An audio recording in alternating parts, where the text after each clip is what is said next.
Alhamdulillah alladzi arsala rasulahu bil huda wa dinil haqq liyudhhirahu 'alad dini kullih wa kafa billahi shahida.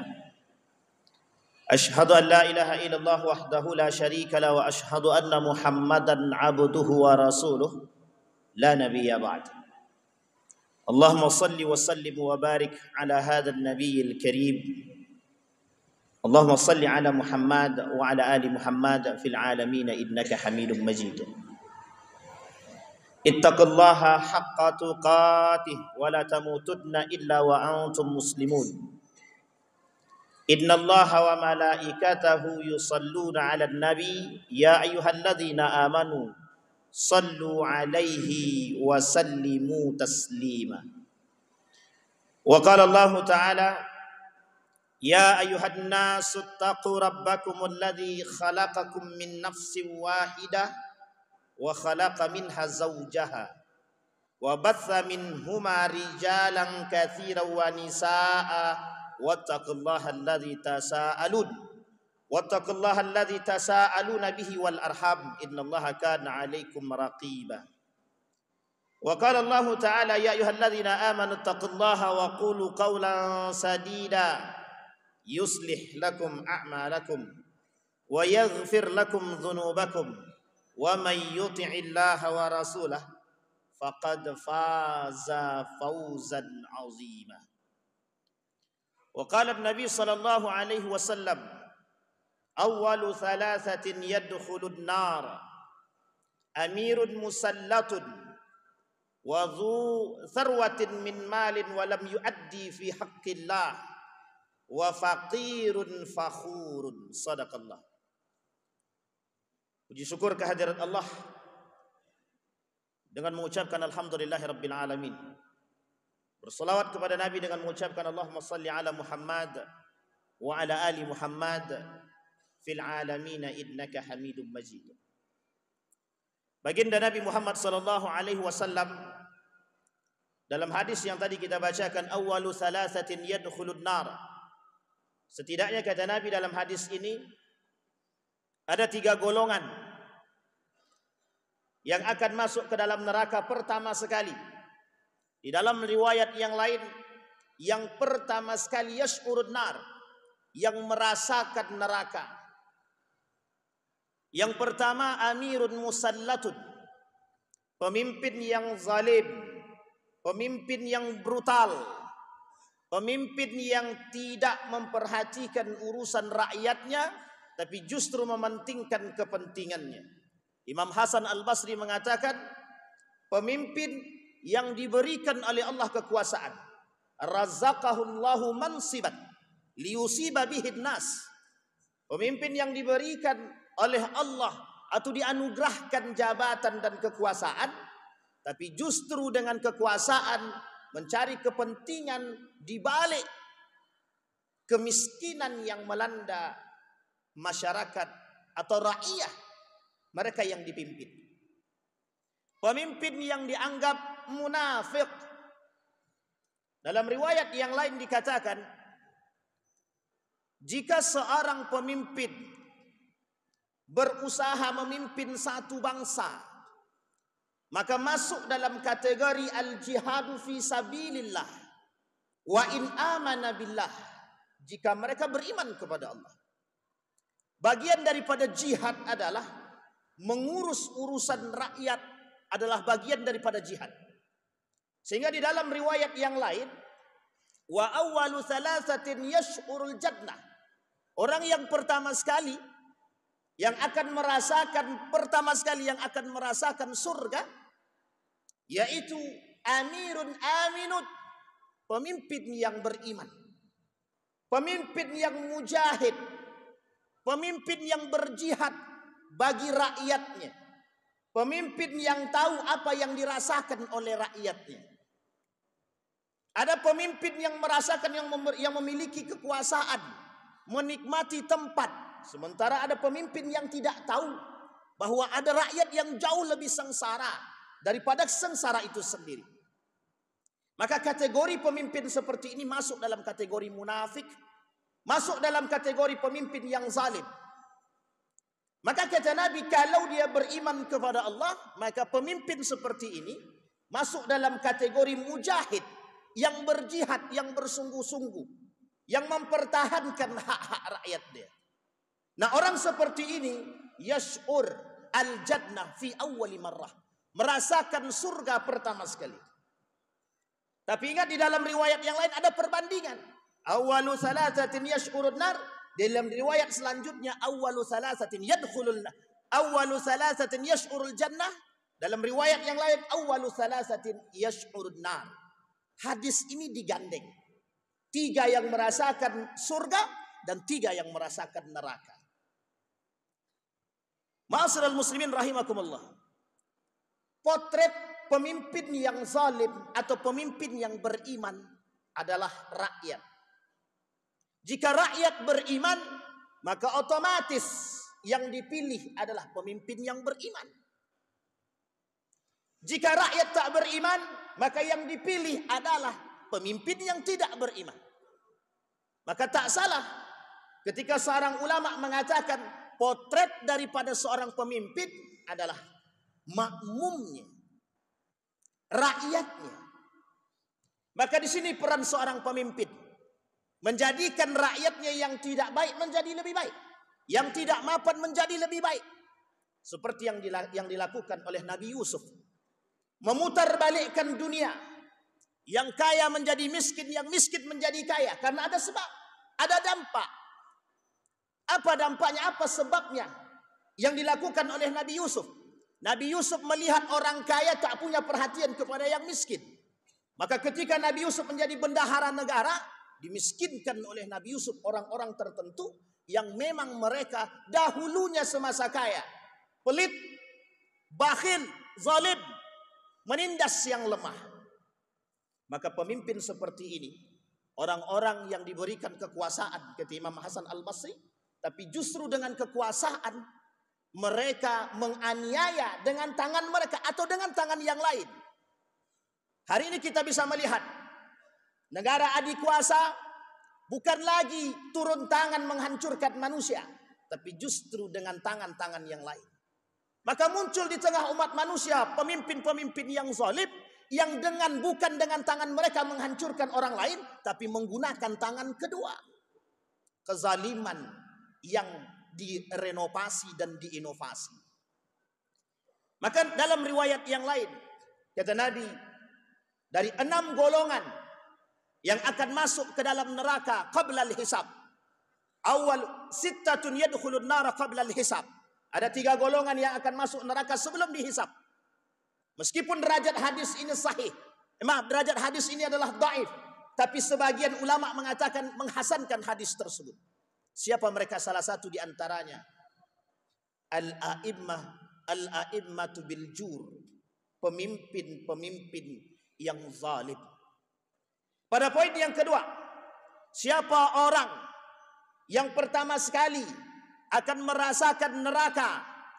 Dzu sarwatin min malin falam yuaddi fi haqqillah.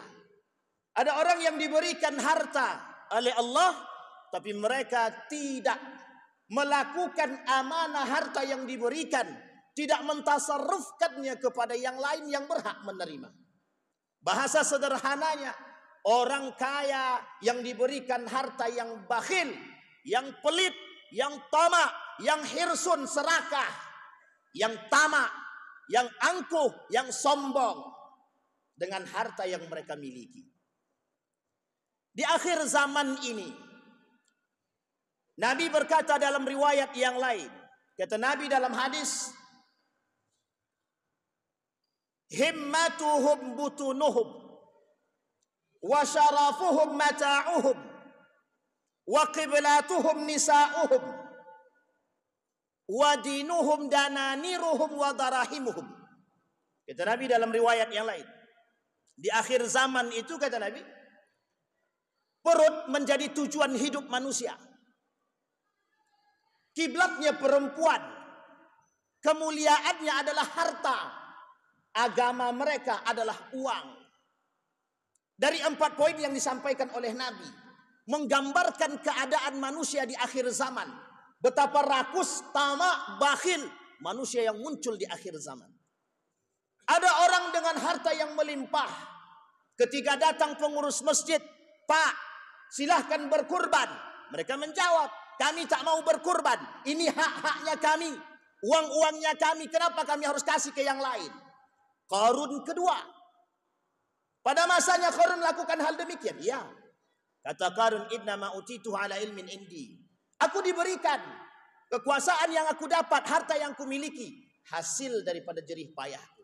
Tidak mau Qarun melakukan, tidak mau bersedekah, tidak mau mengeluarkan zakat, tidak mau membantu orang-orang yang lemah. Padahal di dalam harta yang kita miliki, wa fi amwalihim haqqun lis-sa'ili wal mahrum. Ada hak-hak orang lain yang harus kita keluarkan.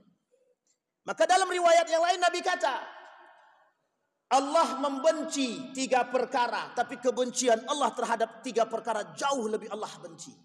Salah satu di antaranya adalah Allah membenci orang kaya yang sombong, yang angkuh, yang bakhil, yang hirsud, yang tamak. Maka memang kata Imam Al-Ghazali,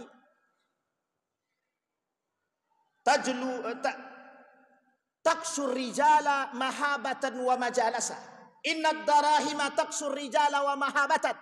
Kelak di akhir zaman kata Imam Al-Ghazali, yang membuat manusia terhormat itu bukan iman, tapi harta. Sehingga yang muncul di tengah umat manusia kelak di akhir zaman, orang-orang yang rakus dengan harta yang dia miliki. Tapi uniknya, penyakit yang tumbuh dalam diri orang-orang yang rakus dan serakah, ahalla harama wa harrama halal. Mereka akan menghalalkan yang haram dan akan mengharamkan yang halal. Apapun caranya akan mereka lakukan untuk memperkaya diri. Apapun caranya akan mereka lakukan untuk memiskinkan orang. Terutama dalam urusan perniagaan. Manusia berlomba-lomba dalam urusan perniagaan. Bukan untuk memakmurkan agama. Bukan untuk mensejahterakan manusia.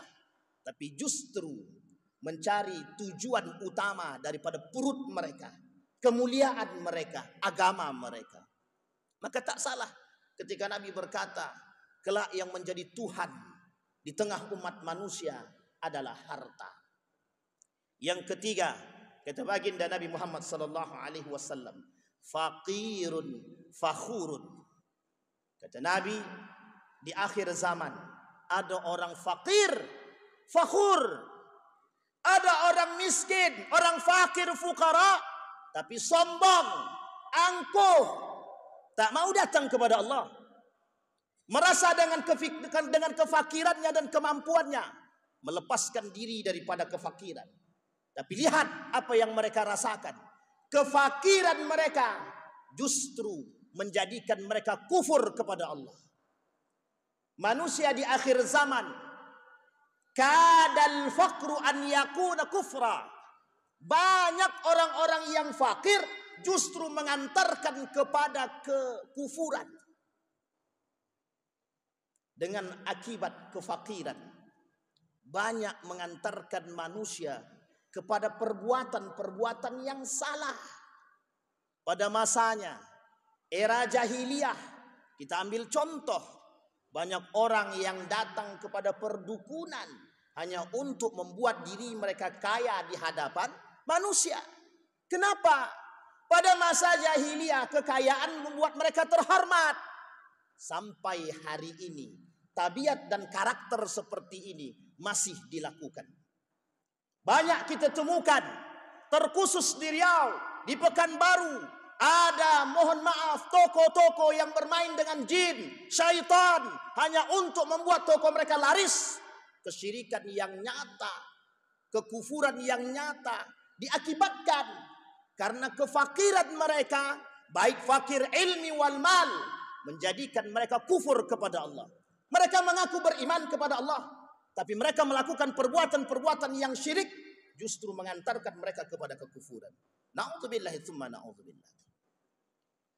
Apa kata Nabi dalam riwayat yang lain? Aghdabu thalathan wa bughdi li thalathin ashad. Aku membenci 3 perkara, Tapi kebencianku terhadap 3 perkara yang lain jauh lebih aku benci. Aku membenci orang kaya yang sombong. Tapi jauh lebih aku benci orang-orang yang fakir yang sombong. Apa maksudnya orang fakir yang sombong? Mereka fakir, tapi mereka tak pernah datang kepada Allah.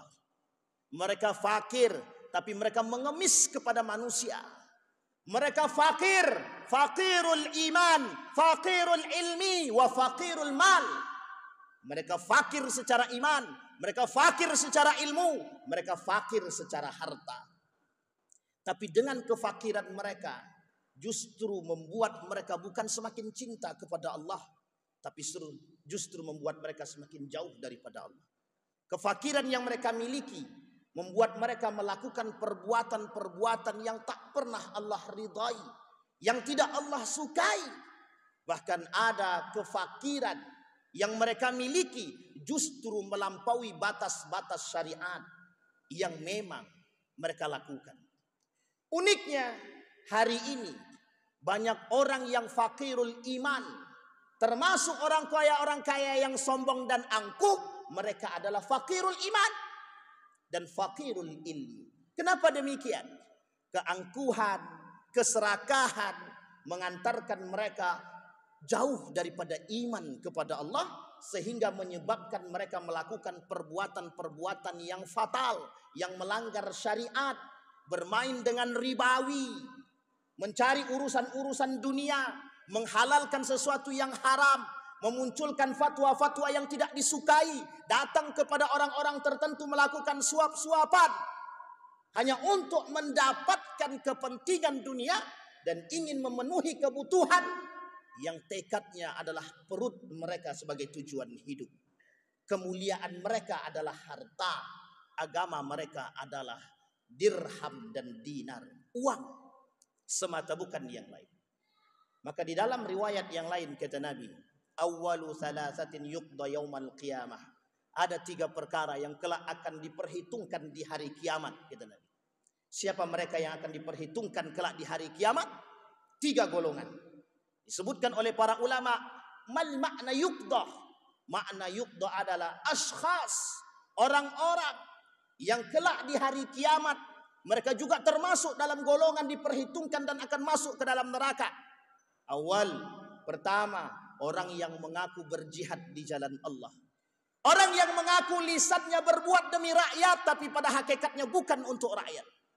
Suatu ketika hadis ini kemudian dibacakan oleh baginda Nabi Muhammad SAW. Al-mujahid fima jahadta jahadtu fika. Qala Allah kadzabta wa taqulul malaika kadzabta. Kata Allah, engkau dusta. Kalian tidak berjihad untuk rakyat, kalian tidak berjihad untuk Allah, kalian tidak berjihad untuk Rasulullah. Walakin jahadta liyuqalu mujahidan. Kau berjihad, kau bekerja keras, kau bersungguh-sungguh mengatasnamakan dirimu, bohong. Tapi kalian berjihad atas nama manusia, agar engkau dipanggil sebagai seorang pahlawan, agar engkau dipanggil sebagai seorang mujahid, agar engkau dipanggil sebagai orang yang baik, orang yang bersungguh-sungguh bekerja keras. Fa'udkhilan nar, mereka dimasukkan ke dalam neraka. Yang kedua, ta'allama fima ta'allamtal Qur'an wa fima ta'allamtal ilma wa qara'tal Qur'an.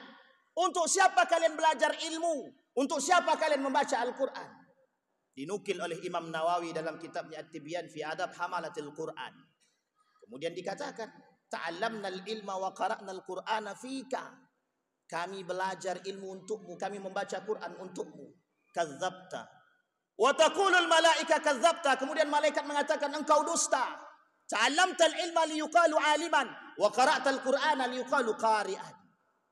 Kemudian pada kalimat yang terakhir disampaikan oleh baginda Nabi Muhammad SAW. Fima tasaddaqta, kepada siapa engkau bersedekah? Tasaddaqtu fika, aku bersedekah untuk dirimu. Wa qala Allah Ta'ala kadzabta wa taqulul malaika kadzabta. Engkau dusta, malaikat mengatakan engkau dusta. Tasaddaqta liyuqalu mutasaddiqa, kalian bersedekah agar dipanggil dermawan sakha, agar kalian dipuji oleh manusia. Dalam pada hadis yang kedua ini, 3 golongan juga sama yang akan masuk ke dalam neraka.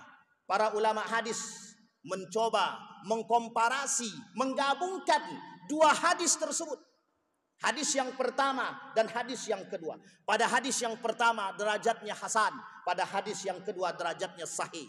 Artinya apa? Setidaknya dalam hadis ini Nabi memberikan contoh dan ancaman kepada kita. Ada 6 golongan yang kelak yang akan merasakan pertama sekali neraka yang dijanjikan bagi mereka orang-orang yang tidak bersyukur dan tidak beriman. Kemudian dikategorikan dalam kalimat terakhir oleh para ulama dalam hadis tersebut pada hadis yang kedua. Manhum humul munafiqun. Siapa mereka? Mereka adalah orang-orang munafik.